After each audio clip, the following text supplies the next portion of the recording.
sudden surge in Guillain-Barré syndrome. Disorder has triggered panic in Maharashtra.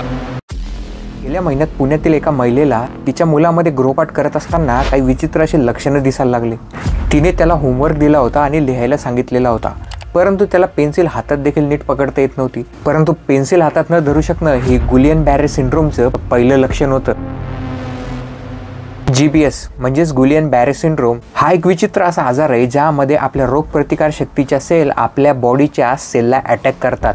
GBS हा आजार सहसा एखादं कंपाइलोबॅक्टर जेजुनी नोरोव्हायरस इन्फेक्शन झाल्यावरती सुरू होतो।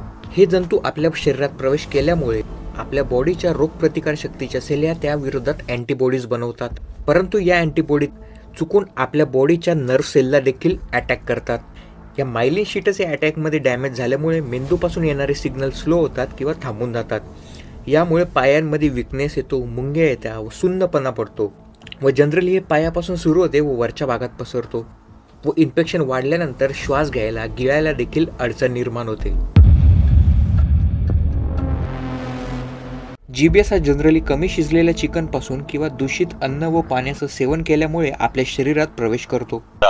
हा बॅक्टेरिया हा जीवाणू जिथं जिथं असेल तिथून आपल्या शरीरामध्ये काही संसर्ग होईल।